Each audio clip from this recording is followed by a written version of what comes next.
So hi everyone, welcome back to an another video. और आज की इस वीडियो में हम बात करने वाले हैं स्पोर्ट्स फिजियोलॉजी के बारे में। That is your paper code है COQP20। एंड आज की इस वीडियो में हम 50 इंपॉर्टेंट MCQs देखने वाले हैं इस पर्टिकुलर सिलेबस के। ऑल्सो मैं आपको बता दें, थोड़ी सी डिफिकल्ट वीडियो होने वाली है। ट्राई करना 50 में से एटलीस्ट 35 क्वेश्चन तक आपको आते हो। नहीं भी आते तो आप प्रैक्टिस कर सकते हो। बाकी बिकॉज ये मेरा भी खुद का एक सिलेबस नहीं रहा है, बट बिकॉज बच्चों ने बोला कि मैम एटलीस्ट MCQs प्रोवाइड कर दो विद द स्मॉल एक्सप्लेनेशन, तो इसलिए मैं आपको प्रोवाइड कर रही हूँ। अगर आपको लगे कि नहीं कुछ चीज़ गलत भी है तो आप कमेंट्स में मुझे बता सकते हो। I will correct in the future videos. But because मेरा भी ये टॉपिक नहीं है तो इसलिए आपको हो सकता है कुछ कुछ चीज़ें आपको समझ ना आए या फिर आपको ज़्यादा अच्छे से एक्सप्लेन ना कर पाऊँ। बट आप इसको as a revisionary videos check out कर सकते हो और बाकी अपने प्रिपरेशनल वीडियो भी चेकआउट कर सकते हो कि आपकी कितनी प्रिपरेशन हो चुकी है according to this video. So let's begin with the video now. First question हमारे पास है now of biochemistry. Which of the following is the primary energy carries in cell. कौन सा एक जो है एनर्जी कैरी करते हैं सेल्स में हमारी बॉडी में, दैट इज ATP। एंड इसकी फुल फॉर्म जरूर याद रखना, दैट इज एंडोसाइन ट्राइफोस्फेट। सो ये जो जनरली एनर्जी कैरी करता है सेल्स में, स्टोर करता है आपका, प्रोवाइड करता है एनर्जी को for the various cellular processes. Next है इस ग्लाइकोलिसिस जो है एक मेटाबॉलिक पाथवे है जो कि ब्रेक डाउन करता है ग्लूकोज को टू प्रोड्यूस, क्या प्रोड्यूस करने के लिए, that is pyruvate and ATP। Next ये हैव इज जो पेंटोस है, लाइक जो पेंटोस फॉस्फेट है, ये पाथवे है प्राइमरली प्रोड्यूसेस, क्या ये प्रोड्यूस करता है, चार ऑप्शन है और इसका जो correct answer that is ribose 5 phosphate and NADPH। Next ये हैव इज कौन सी एक एंजाइम है जो कि रिस्पॉन्सिबल है for converting glucose to glucose 6 phosphate in glycolytic pathway. So correct answer आपका इसमें होना चाहिए that is hexokinase. So because ये मेरे को भी इसके बारे में ज़्यादा नहीं पता था, आप इनकी एक्सप्लेनेशन भी पढ़ सकते हो और अगर आपको पता है थोड़ा बहुत तो कमेंट्स में बता सकते हो और बच्चों की भी हेल्प हो जाएगी। नेक्स्ट है question number 5। Which of the following process is responsible for converting pyruvate to glucose. कौन सा एक प्रोसेस होता है, that is your gluconeogenesis. Next you have is which module is primarily electron acceptor in the electron transport chain। सो चार option है और इसका जो करेक्ट आंसर होगा दैट इज ऑक्सीजन। ऑक्सीजन जो एक्ट करता है as a final electron acceptor in the electron transport chain forming water. Next you have is जो सिट्रिक एसिड है दैट इज साइकिल जो है वो अकर करती है विच पार्ट ऑफ सेल में। सो चार ऑप्शन है और इसका जो करेक्ट आंसर होगा that is mitochondrial matrix. Next you have is in the oxidative phosphorylation process, कौन से जो है particular following which of the following is synthesized. तो चार ऑप्शन है, चारों के फुल फॉर्म जरूर पढ़ लेना, तीनों के एटलीस्ट। और इसका जो करेक्ट आंसर होगा that is ATP। And oxidative जो है पर्टिकुलर ये फॉस्फोरिलेशन, ये जो है इन्वॉल्व करता है production of ATP and from ADP using energy drive from the electron transport chain. Next है क्वेश्चन नंबर 9। जो यूरिया साइकिल है ये प्राइमरली किस चीज़ के रिस्पॉन्सिबल है, that is removal of ammonia from the body. Next ये है इज फैटी एसिड्स जो है फैटी एसिड ऑक्सीडेशन जो है वो टेक प्लेस करता है in which particular cellular structure, and that is mitochondria. Fatty acid जो है ऑक्सीडेशन जो है अक्कर करता है इन माइटोकॉन्ड्रिया, जहाँ पे फैटी एसिड्स जो है वो ब्रोकन होते हैं in the smaller processes to produce ATP। ATP is a cell energy. Next ये have is energy in the cells is called as ATP। Then we have is genetics. Genetics में आपको question है first of all, what does the Mendel's law of segregation state. ये पता होना चाहिए Mendel के law of segregation का, that is alleles separate during the gamete formation. Next you have is what is the result of crossing over during meiosis. So जो correct answer आपका होगा that is genetic recombination. Next ये है question number 13 ना, एक mutation है जो कि रिजल्ट करता है in a single amino acid change in a protein is called a. तो इसे क्या बोला जाता है, that is missense mutation. Next ये है question number 14 now, which of the following is an example of extra chromosomal inheritance. चार option है, करेक्ट आंसर इसमें है माइटोकॉन्ड्रियल DNA इनहेरिटेंस। नेक्स्ट है कौन से फंक्शन है ऑफ RNA पॉलीमेरेस, जो करेक्ट आंसर होगा that is now transcription of DNA to RNA। Next you have is human physiology. So ये है जो है which of the following is primary source of energy during high intensity exercise. चार option है और correct answer इसका होगा आपका ग्लूकोज, जो कि प्राइमरी रिसोर्स है एनर्जी के लिए for muscles during the high intensity exercise. Next है which is the primary function of skeletal muscle. Skeletal muscle का एक प्राइमरी फंक्शन क्या होता है, that is movement of bones. Next we have is which of the following is a component of nervous system. कौन से component है nervous system का, that is neurons. Now question number 19 है, during exercise which system increases the delivery of oxygen to muscles. 4 option है। Correct answer आपका होगा circulatory system. ये increase करता है ब्लड फ्लो को to muscles, ensuring more oxygen is delivered during the exercise.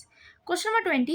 Which of the following hormones is most involved in regulating blood glucose during the exercise? 4 option है और correct answer आपका इसमें होगा ग्लूकेजॉन ग्लूके पता नहीं इसको क्या बोलेंगे, ग्लूकेगॉन कुछ ऐसा पढ़ सकते हैं। Increases the blood glucose levels by stimulating the release of glucose from the liver. Next is question number 21 now. Human psychology. So question number 21 में हमारे पास आ जाएगा which are the following is a key component of motivation. Motivation का की component क्या होगा? That is goal directive behaviour. ये तो सबसे इजी क्वेश्चन है आपके लिए। Then we have is cognitive जो डिसऑनेंस है रेफर करता है किस चीज़ को? दैट इज द डिस्कम्फर्ट जो कि फेल्ट होता है when holding on conflicting beliefs. Then we have is कौन सा एक मेन कैरेक्टरिस्टिक्स है आपका बाइपोलर डिसऑर्डर का? 4 ऑप्शन है और करेक्ट आंसर इसका आपका होगा एक्सट्रीम मूड स्विंग्स। नेक्स्ट है विच साइकोलॉजिकल थ्योरी एम्फेसाइज करती है role of unconsciousness mind, and that will be your psycho analytic theory, जो कि फ्रूड की जो साइको एनालिटिक थ्योरी है ये एम्फेसाइज करती है अनकॉन्शियस माइंड को and its influence on the behaviour. Question number 25 now, that is your which of the following is a primary symptom of depression, and that is lack of interest in the daily activities. Next we have is of mechanics now. mechanics का topic है। So the question 26 is जो force होता है जो कि required होता है to change the motion of an object is known as, उस ऑब्जेक्ट को क्या बोलते हैं? उस पर्टिकुलर फोर्स को क्या बोलते हैं? उस फोर्स को क्या लाइक जो फोर्स है जो रिक्वायर्ड होता है change the motion of an object is known as को क्या बोलते हैं? दैट इज फोर्स ना। ये तो बहुत इजी क्वेश्चन लग रहा है मुझे आपके लिए काफ़ी ही। नेक्स्ट ये है which of the following is described as a object in free fall. उस पर्टिकुलर उस मतलब ऑब्जेक्ट को क्या बोलते हैं? उस फॉलोइंग को क्या डिस्क्राइब करते हैं? That is the accelerates downwards due to the gravity. Next है जो यूनिट होते हैं of momentum is that is kilogram metre per second. Next है is now which are the following is true about projectile motion, और correct answer है ये important question भी है। जो हॉरिजॉन्टल वेलोसिटी है वो जो है हमेशा क्या रहती है? कांस्टेंट ही रहती है उस समय पे। नेक्स्ट है question number 30 now in a simple harmonic motion जो रिस्टोरिंग है फोर्स की इज प्रोपोर्शनल टू। 4 ऑप्शन है और उसका correct answer that will be the displacement. In simple harmonic motion जो रिस्टोरिंग फोर्स है ये डायरेक्टली प्रोपोर्शनल होता है to the displacement from the equilibrium position. Question number 31 now food and nutrition which of the following is a water soluble vitamin. पहले आपको पता होना चाहिए फैट सोल्यूबल कौन से होते हैं। सो वाइटामिन वाटर सोल्यूबल होते हैं vitamin B and C. Fat soluble होते हैं A D E and K. याद रखना fat soluble A D E K, water soluble B and C. Next question है question number 32 now that is which of the following nutrients provide the highest energy per gram. अभी हमने थोड़ी देर पहले हम किसी और वीडियो में भी ये देखा था मेजरली दैट इज़ कि आपके जो फैट्स होते हैं जनरली हाईएस्ट एनर्जी प्रोवाइड करते हैं। एंड ऑल्सो याद रखना मैक्रो न्यूट्रिएंट्स जो हैं वो एनर्जी ज़्यादा देंगे क्योंकि आप ज़्यादा क्वांटिटी में लोगे, और माइक्रो न्यूट्रिएंट्स जैसे आपका वाइटामिन्स एंड मिनरल्स होते हैं वो आप कम क्वांटिटी में लेते हो तो एनर्जी भी वो कम ही प्रोवाइड कर पाएंगे, बट वो आपको ओवरऑल बॉडी स्ट्रक्चर को मेंटेन करेंगे, आपका जैसे स्किन वगैरह को अच्छा मेंटेन करेंगे वाइटामिन्स वगैरह, तो उस चीज़ के लिए वो बेनिफिट होते हैं। फैट्स जो है वो जनरली 9 कैलोरीज देता है per gram, and carbohydrates and protein generally 4 calories देते हैं पर ग्राम।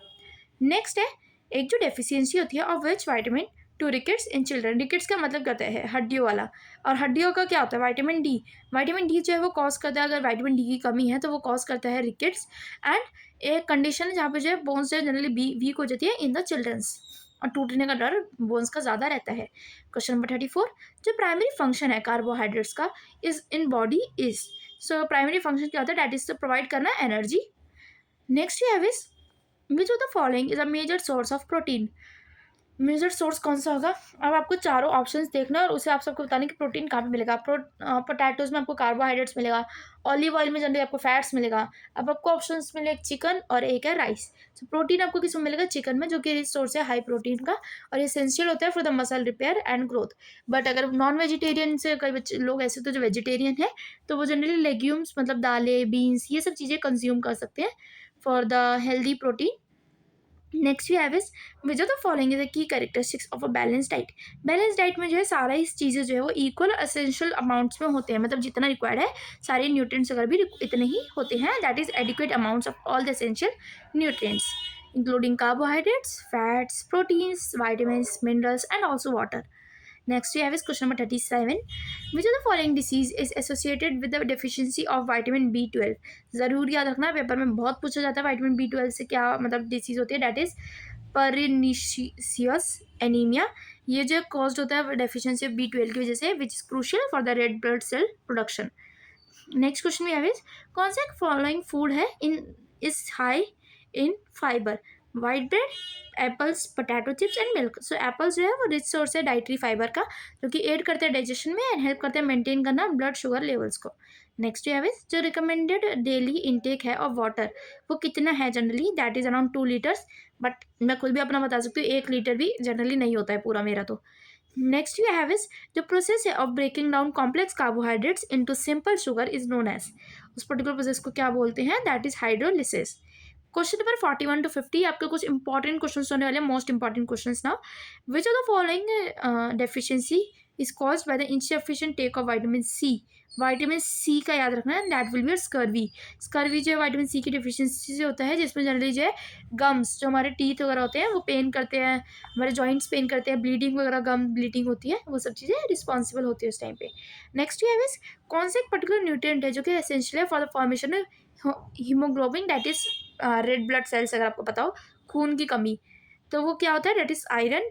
आयरन जब एसेंशियल है for the production of haemoglobin, खून के लिए बढ़ाने के लिए जनरली आयरन की टैबलेट्स दी जाती है प्रेगनेंसी में, बहुत ही जल्दी आपको आयरन की टैबलेट शुरू कर दी जाती है। ऑल्सो फॉलिक एसिड अगर आपको पता हो, सो वो चीज़ें बहुत जल्दी में शुरू कर दी जाती हैं। गैस बनने का टाइम जनरली फॉलिक एसिड दी जाती है, आई थिंक सो, मुझे पक्का नहीं याद है बट आई थिंक दी जाती है इसी चीज़ के लिए। Then we have is question number 43 now, which are the primary function of dietary fiber, and that will be your acid digestion and prevent constipation. Next we have is acid aid digestion and prevent constipation. Next we have is which of the following is a good source of omega-3 fatty acid. So that is the fish oil only, and बोला भी जाता है omega-3 में generally fish oil ही होता है, और मैंने खाया है तो इसलिए मुझे पता है थोड़ा बहुत इसके बारे में। Next is which of the following vitamins is essential for bone health and calcium absorption। कौन सा विटामिन मतलब इंपॉर्टेंट है बोन हेल्थ के लिए, that is your vitamin D. अभी हमने कुछ देर पहले भी पढ़ा, हड्डियों के लिए विटामिन डी इंपॉर्टेंट होता है, दैट इज धूप से भी मिलता है, बट आजकल तो आपको कोई ना कोई विटामिन डी वगैरह की कैप्सूल्स या दवाइयाँ लेनी ही पड़ेगी, और उसको ऑब्जर्व करने के लिए भी आपको कोई एक चीज़ न्यूट्रिएंट्स वगैरह मिनरल्स विटामिन्स लेने ही पड़ेंगे। नेक्स्ट अगर हम बात करें ना, which are the following mineral is most important for maintaining the fluid balance in the body, and that will be your sodium. Sodium जो वो प्ले करता है vital role in maintaining the fluid balance and regulate करना blood pressure को। Next is what is the primary role of cholesterol in the body. 4 option है और correct answer इसका होगा बिल्ड करना cell membranes and hormones. Next है question number 48, which of the following food groups is good source of protein. Correct answer is legumes. मैंने आपको पहले बताया था दालें वगैरह जो है जनरली होता है, और ये वेजिटेरियंस के लिए है, दालें अगर आप कंज्यूम कर सकते हो for the good source of protein. Next है कौन सा टाइप है is considered what which type of fat is considered the healthiest for the heart. Heart के लिए कौन सा अच्छा है, ये क्वेश्चन याद कर लेना, इंपॉर्टेंट क्वेश्चन है, that is mono unsaturated fat जो है वो अच्छा होता है, हेल्दी फैट है, that is like olive oil हो गया, एवोकाडो हो गया, नट्स हो गए, ये हार्ट हेल्दी कंसिडर किए जाते हैं फैट्स। नेक्स्ट ये हैविज और ये बैड कोलेस्ट्रॉल जो है उसको भी रिड्यूस करते हैं, बैड कोलेस्ट्रॉल लेवल्स को। लास्ट क्वेश्चन है और ये आपको मुझे आंसर कमेंट बताना है, which of the following is a benefit of consuming a balance diet. Balance diet consume करने का बेनिफिट क्या होगा, इंक्रीज होगा रिस्क ऑफ क्रॉनिक डिसीजेस, ये तो नहीं होना चाहिए। इंप्रूव करना एनर्जी लेवल्स को, ओवरऑल हेल्थ को, ये हो सकता है। एक्सेसिव वेट गेन होना, अगर तुम हेल्दी खा रहे हो तो वेट गेन एक्सेसिव क्यों होगा, वेट गेन एक्सेसिव तब होता है जो आप अनहेल्दी खा रहे हो, तेल का खा रहे हो, जंक फूड खा रहे हो, और एक रिक्वायर्ड अमाउंट से भी बहुत ज़्यादा खा रहे हो, और जो कि बॉडी जो है डाइजेस्ट ही नहीं कर पा रही है। And then we have is disrupted metabolism, अगर हेल्दी खाना खाओगे तो मेटाबॉलिज्म खराब क्यों ही होगा। सो इसका करेक्ट आंसर आपको अपना भी पता चल गया, that is your improved energy levels and overall health. अगर आपको लगता है कोई और आंसर है तो आप मुझे कमेंट्स में बता सकते हो। So with this we are ending this video here only. Video informative और हेल्पफुल होगी तो वीडियो को लाइक कर देना, चैनल को कर लेना सब्सक्राइब, एंड कोई भी क्वेरी होती है तो आप क्या कर सकते हो, कमेंट्स में पूछ सकते हो। Stay safe and thanks for watching, bye bye.